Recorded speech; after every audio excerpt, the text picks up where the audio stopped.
வணக்கம். உங்க வீட்ல கேஸ் சிலிண்டர் இருக்கா? அப்போ இந்த தகவல் உங்களுக்கு ரொம்பவே முக்கியம். நம்ம ஒவ்வொரு குடும்பத்தையும் பாதிக்கப் போற ஒரு பெரிய அறிவிப்பு வந்திருக்கு. அது என்னன்னு விரிவா பார்க்கலாம் வாங்க. சரி, நேரா விஷயத்துக்கு வருவோம். எல்லா வருஷமும் ஏப்ரல் 1ஆம் தேதி புது நிதி ஆண்டு தொடங்கும். அது நமக்கு தெரியும். ஆனா இந்த தடவை, அதாவது ஏப்ரல் 1, 2026ல இருந்து நம்ம வீட்டு சமையல் எரிவாயு சிலிண்டர் விலையில ஒரு பெரிய மாற்றம் வரப்போகுது. அது என்ன மாற்றம்? அது நம்மள எப்படி பாதிக்கும்? இதெல்லாம் தான் இப்போ இருக்கிற பெரிய கேள்வி. ஆமாங்க, இந்த தேதிய நல்லா நோட் பண்ணி வச்சுக்கோங்க. அன்னைக்கு இருந்து தான் சிலிண்டர் சம்பந்தமான புது ரூல்ஸ் எல்லாம் அமலுக்கு வரலாம். விலையிலயும் மாற்றம் இருக்கலாம். நம்ம தமிழ்நாட்டுல சாதாரண மக்களோட மாசம் போடுற பட்ஜெட்ல இந்த கேஸ் சிலிண்டர் செலவுங்கிறது ஒரு தவிர்க்க முடியாத ஒண்ணு. அதனால இப்போ வரப்போற இந்த மாற்றம் நம்ம மாதாந்திர பட்ஜெட்டை நேரடியாவே பாதிக்க போகுது. அதனாலதான் நம்ம இத கொஞ்சம் கவனமா பார்க்கணும். சரி, இப்போ எதுக்காக இந்த விலை மாற்றம் வரலாம்ங்கிற காரணங்களை பார்ப்போம். இதுல வீட்டுக்கு பயன்படுத்துற சிலிண்டருக்கும் கமர்ஷியலா பயன்படுத்துற சிலிண்டருக்கும் ரெண்டுக்குமே அதோட பாதிப்பு வேற வேற மாதிரி இருக்கலாம். பாத்தீங்கன்னா கமர்ஷியல் சிலிண்டர்களோட விலை ஏற்கனவே ஏறி இறங்கிட்டே தான் இருக்கு.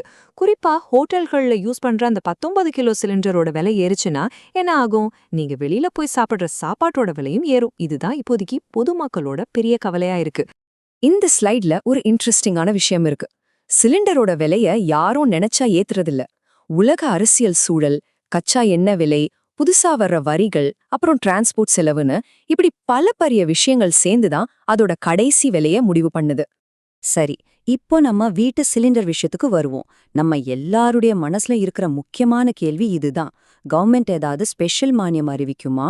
இந்த கேள்விக்கான அதிகாரப்பூர்வமான பதில் ஏப்ரல் 1ஆம் தேதி காலையில தான் நமக்கு தெரியும். இந்த மாதிரி ஒரு நிச்சயமற்ற நிலைமையில நம்ம என்னதான் பண்றது? ரொம்ப முக்கியமான ஒரு விஷயம் இருக்கு. உங்களுக்கு கிடைக்கிற மானியத்தை காப்பாத்திக்க நீங்க இப்பவே ஒரு முக்கியமான வேலையை செஞ்சாகணும். அதுதான் கேஒய்சி அப்டேட். கேஒய்சினா என்னன்னு குழம்பிக்காதீங்க. ரொம்ப சிம்பிள். உங்க கேஸ் கனெக்ஷனோட உங்க ஆதார் நம்பரையும் மத்த கான்டாக்ட் விவரங்களையும் சரியா இணைச்சிருக்கீங்களான்னு செக் பண்றது தான் இந்த கேஒய்சி. இதுக்கு கடைசி தேதி மார்ச் 31, 2026. ஒருவேளை இந்த தேதிக்குள்ள நீங்க உங்க கேஒய்சி டீடைல்ஸ் சரி பார்க்கலைனா, ஏப்ரல் மாசத்துல உங்களுக்கு வரவேண்டிய மானியத் தொகை பேங்குக்கு வரதுல சிக்கலாகலாம். சோ ரொம்ப கவனம். உங்க மானியம் தொடர்ந்து கிடைக்கணும்னா இந்த சிம்பிள் ஸ்டெப்ஸ ஃபாலோ பண்ணுங்க. முதல்ல உங்க கேஸ் கனெக்ஷன் டீடைல்ஸ் எல்லாம் கரெக்டா இருக்கான்னு பாருங்க. ரெண்டாவது, உங்க ஆதார் நம்பர் சரியா லிங்க் ஆயிருக்கா? மூணாவது, உங்க பேரு அட்ரஸ் எல்லாம் அப்டேட்டடா இருக்கா? இதெல்லாம் கன்ஃபார்ம் பண்ணிக்கோங்க.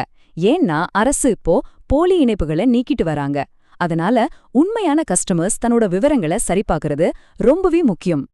அடுத்ததா, ஒரு கஸ்டமரா நீங்க முன்கூட்டியே என்னெல்லாம் செய்யலாம், உங்க உரிமைகள் என்னென்னு தெரிஞ்சுக்கலாம் வாங்க. இதோ ஒரு சூப்பர் டிப். ஒருவேளை ஏப்ரல் 1ஆம் தேதி விலை ஏறிடுச்சுன்னா அதிலிருந்து தப்பிக்க ஒரு வழி இருக்கு. மார்ச் மாசம் கடைசிக்குள்ளேயே உங்க அடுத்த சிலிண்டரை புக் பண்ணிடுங்க. இப்படி பண்றதுனால இப்போ இருக்கிற விலையிலேயே உங்களுக்கு ஒரு சிலிண்டர் கிடைக்க வாய்ப்பிருக்கு. உங்க மொபைல் நம்பரை கேஸ் கனெக்ஷனோட இணைச்சு வச்சிருந்தீங்கன்னா இன்னும் நிறைய பெனிஃபிட்ஸ் இருக்கு. புக் பண்ண உடனே கன்ஃபர்மேஷன் மெசேஜ் வரும். கரெக்டான விலை என்னன்னு எஸ்எம்எஸ்ல தெரிஞ்சுக்கலாம். டெலிவரி பத்தின தகவல்களும் உடனுக்குடன் கிடைக்கும்.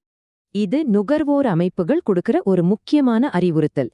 டெலிவரிக்கு வர்றவங்களுக்கு பில்லுல என்ன தொகை இருக்கோ அதை மட்டும் கொடுங்க. எக்ஸ்ட்ராவா எந்த பணமும் கொடுக்காதீங்க. ஒருவேளை யாராவது உங்ககிட்ட கூடுதலா பணம் கேட்டா கொஞ்சம் கூட யோசிக்காம சம்பந்தப்பட்ட எண்ணெய் நிறுவனத்தோட புகார் எண்ணுக்கு கால் பண்ணி கம்ப்ளைண்ட் பண்ணுங்க. இது உங்க உரிமை. ஆக மொத்தம் வரப்போற இந்த ஏப்ரல் மாசம் ஒவ்வொரு குடும்பத்தோட கிச்சன் பட்ஜெட்லயும் ஒரு பெரிய மாற்றத்தை உண்டாக்க போகுது. விலை ஏறினாலும் சரி இறங்கினாலும் சரி, மாற்றம்ங்கிறது நிச்சயம். கடைசியா ஒரே ஒரு கேள்விதான். உங்க பட்ஜெட்டை பொறுத்த வரைக்கும் இந்த மாற்றம் ஒரு கொண்டாட்டமா இருக்குமா இல்ல ஒரு சுமையா மாறப்போகுதா? எதுவா இருந்தாலும் தயாரா இருக்கிறதா புத்திசாலித்தனம்.